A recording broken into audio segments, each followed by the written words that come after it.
आखिरकार कैकेयी ने राम को वनवास क्यों दिया? एक हंसते खेलते रघुकुल परिवार में अचानक से ऐसा क्या हो गया था कि भगवान राम को 14 वर्ष का वनवास दे दिया गया। जिन श्री राम को अगले दिन महाराज दशरथ द्वारा अयोध्या का राज सिंहासन सौंपा जाने वाला था, उन्हीं श्री राम को अचानक ही उनके पिता ने 14 वर्ष का लंबा वनवास दे दिया। श्री राम की सौतेली माँ कैकेयी ने ऐसा क्या षड्यंत्र रचा था और क्या इसके पीछे कोई और भी था? आज हम आपके साथ राम वनवास की कथा को रखने वाले, इसलिए सिलसिलेवार उस घटनाक्रम को जानते हैं जो श्री राम के वनवास के लिए प्रमुख बनाई है। कैकेयी ने राम को वनवास क्यों दिया? कैकेयी अयोध्या नरेश दशरथ की दूसरी व सबसे प्रिय पत्नी थी। वह कैकेयी देश के राजकुमार एवं अस्पृति के पुत्री थे। जब राजा दशरथ उनसे विवाह करने अयोध्या ले जाए थे, तब वो अपने बचपन की मित्र व दासी मंत्रा को भी अपने मायके से साथ ले आई थी। राजा दशरथ की 3 पत्नियां थीं, लेकिन उनमें से कैकेयी की सबसे ज्यादा सुंदर व युद्धकला में निपुण होने के कारण वो उनकी सबसे प्रिय पत्नी थी। रानी कैकेयी के पास सब कुछ होते हुए भी उन्होंने भविष्य में कुछ ऐसे कर्म किए जिसके उनका नाम हमेशा के लिए मिट्टी में मिल गए। उन्होंने भगवान राम के राज्य अभिषेक के समय राजा दशरथ से 2 ऐसे कठोर वर मांगे जो राजा दशरथ को अपने प्राण देकर पूरे करने पड़े। आखिर रानी कैकेयी ने वह 2 वचन क्यों मांगे, वो इसके पीछे उनका क्या उद्देश्य था, आज हम इसके बारे में चर्चा करेंगे। कैकेयी को 2 वचन मिलना।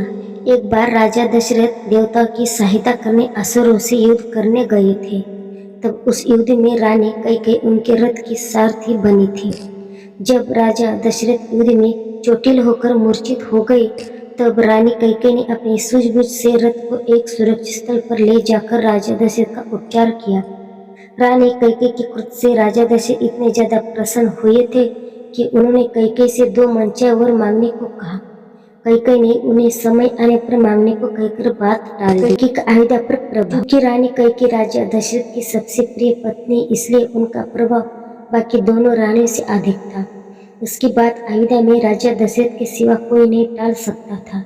समय बीतने पर तीनों रानियों के पुत्र हुए, जिसमें बड़ी रानी कौशल्या को श्री राम, कैकेयी को भरत व सबसे छोटी रानी सुमित्रा को लक्ष्मण व शत्रुघ्न पुत्र में प्राप्त हुए। हालांकि कैकेयी का पुत्र भरत था, लेकिन वह सभी से बराबर स्नेह करती थी। राम के सबसे बड़े होने के कारण सबका स्नेह उनके प्रति ज्यादा था। कैकेयी भी चारों को माता समान स्नेह दिया करती थी। फिर एक दिन चारों पुत्र महर्षि वशिष्ठ के आश्रम में शिक्षा लेने चले गए। भरत व शत्रुघ्न का कैकेयी जाना। शिक्षा ग्रहण करने के बाद जब सभी भाई अयोध्या वापस आए तो चारों भाई के बीच आपस में देखकर सब खुश थे। अब पूरा सूर्यवंशी परिवार हंसी खुशी राज्य से आनंद उठा रहा था। एक दिन रानी कैकेयी के मायके से संदेश आया कि उसके पिता अस्त्रपति की तबीयत खराब रहती है। वे अपने पौत्र भरत से मिलना चाहते, इसलिए कैकेयी ने अपने पुत्र भरत व शत्रुघ्न को कैकेयी देश भेज दिया। राम के राज्य अभिषेक की घोषणा। एक दिन राजा दशरथ अयोध्या के कुलगुरु वशिष्ठ से बैठे विचार विमर्श कर रहे थे। तब उन्होंने स्वयं के बूढ़ा होने व राम के राज्य अभिषेक की बात उन्हें कही। गुरु वशिष्ठ भी इस पर सहमत हो गए। वो अगले दिन राम के राज्य अभिषेक की घोषणा पूरी अयोध्या में कर दी गई। जब कैकेयी की प्रमुख दासी मंत्रा को इसकी सूचना मिली तो वो अत्यंत क्रोधित हो उठी। कैकेयी ने राम को वनवास क्यों दिया? इस प्रश्न का सटीक उत्तर यही मंत्रा थी। आप सोच रहे होंगे कि आखिरकार एक दासी मंत्रा श्री राम को 14 वर्ष का वनवास कैसे दिलवा सकती है, वह भी तब जब अगले दिन उनका राज्य अभिषेक होने वाला था। इसका उत्तर है मंत्रा का रानी कैकेयी की प्रिय दासी होना और कैकेयी राजा दशरथ की प्रिय पत्नी होना। किंतु केवल राजा दशरथ की प्रिय पत्नी होने से वे अपने प्रिय पुत्र श्री राम को वनवास भेजने वाले में से नहीं थी। इसलिए मंत्रा और कैकेयी ने मिलकर एक कुटिल चाल चली थी, जिसमें महाराज दशरथ फंस गए थे। वह चाल थी कैकेयी को मिले 2 वचन। आइए राम वनवास की कथा से जुड़े इस घटना के क्रम के बारे में जान लेते, जब मंत्रा ने कैकेयी को भड़काया और फिर कैकेयी ने दशरथ के सामने इला। राम वनवास की कथा। श्री राम के राज्याभिषेक की घोषणा पूरे नगर में हो चुकी थी। वह कैकेयी भी इसका पता चल गया था।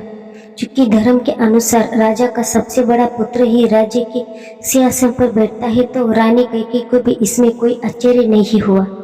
राम का भी माता कैकेयी प्रति अपार स्नेह था, इसलिए कैकेयी एकदम निश्चित थी। किंतु मंथरा ने आकर कैकेयी के मन में विष घोलने का काम। मंथरा की बातों में आकर कैकेयी ये सोचने पर विवश हो गई कि अभी तक वह अयोध्या की रानी थी। वह दशरथ की प्रिय पत्नी होने के कारण अयोध्या में सबसे ज्यादा उसी का प्रभाव था, और कौशल्या व सुमित्रा का काम पर अब जब राम बना जाएगा तब तीनों रानियों राजमाता बन जाएगी।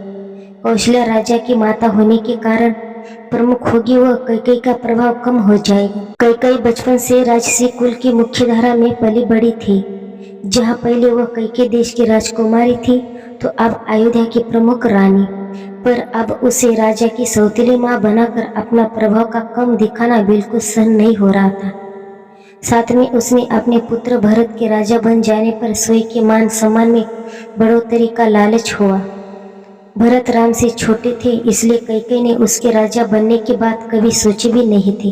लेकिन कुटिल मंत्रा की योजना की कैकेयी का मन बदल दिया। मंत्रा के अनुसार यदि कैकेयी राजा दशरथ के द्वारा दिए गए 2 वचनों को भी अभी मांग ले तो उसका रास्ता एकदम साफ हो सकता था। ये 2 वचन थे।